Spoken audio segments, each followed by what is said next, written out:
two Native American teenagers were removed from a Colorado State University campus tour and questioned by police after a woman in their tour group called 911 because they were real quiet and she believed they don't belong. Kanewakeron Thomas Gray, 19, and Skanahwati Lloyd Gray, 17, joined a campus tour group on Monday that they had registered for online a week before.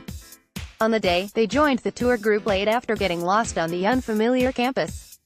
About 15 minutes later, a woman on their tour called 911. "I was just thinking, what did I do to get in trouble?" Skanahwati Lloyd Gray, a senior at Santa Fe Indian School, told BuzzFeed News on Saturday. "It makes me pretty pissed because I wasn't doing anything. I was just acting like my normal self and I feel like I didn't deserve to be taken off just for that." He said he arrived on the campus with his brother, a freshman at Northern New Mexico College, and checked in with one of the admissions offices. They were told to join the tour, which was in progress. In audio released by CSU police, the woman who called 911 can be heard telling the operator, "They're definitely not a part of the tour and their behavior is just really odd. They won't give their names and when I asked them what they wanted to study, like everything they were saying, they were lying the whole time," said the caller, identified as a 45-year-old white woman, whose name is redacted, in a police report.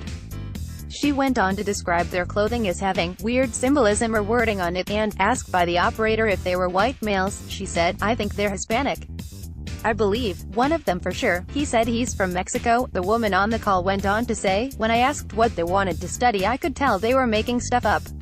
In a second call to 911, she said another person on the tour also believes they don't belong. The brothers, both musicians and heavy metal fans, were wearing black on the day. Thomas wore a t-shirt from one of his favorite bands, Cattle Decapitation, a band that advocates for animal rights.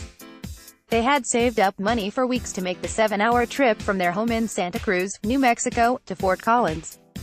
They were excited to see the campus, partly because it's near Denver's live music scene. In body cam footage also released by CSU police on Friday, officers can be seen patting both teenagers down, asking if they were part of the group and how they joined the group. "The reason we stopped you and talked to you is because someone from the group called and said you guys just kind of came into the group," the officer can be heard saying. "They also said they tried to ask you guys questions and you didn't want to answer questions. They asked us for our names," Thomas says in the video. "Is there a reason you didn't want to cooperate?" The officer says, he's shy." Thomas says of his brother, "You're shy," the police officer says, asking more questions about the teens' reasons for being at the school and where they're from. "People were just worried because you guys were real quiet and they didn't know who you were because you guys didn't show up with parents or any of that stuff," one of the officers says, before apologizing for taking them away from the group, which had moved on, and letting them go. Lloyd said he remembered the woman questioning him and his brother. "I do remember talking to her and I was just being a little quiet, but I do remember Thomas talking to her and was answering her questions," he said on Saturday. In a letter to campus students and staff, Colorado State University administrators apologized for the incident.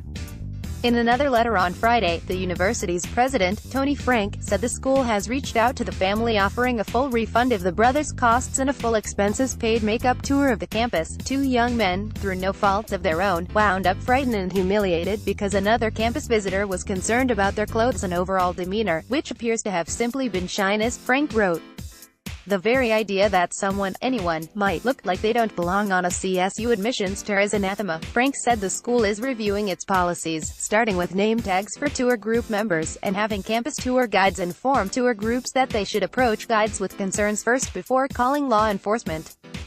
Franks writes that these are steps designed to address the issues of this specific incident, but, he writes, "I worry even more about the big strides we need to make as a culture and of campus. There is no place for hate at Colorado State University, and we will not be silent when we see it," he writes. Contacted by BuzzFeed News, a spokesperson for the university referred us to the letters published on the university's website.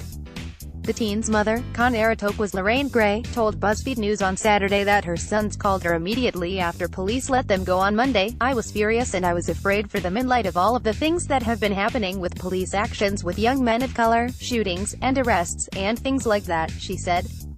She said her sons checked in with admissions when they arrived on the campus, and made themselves known to the tour guide. "It's unfolding that this woman who made the 911 call asked them a question and they didn't want to talk to her. That's their prerogative," she said. "This woman treated them as thugs.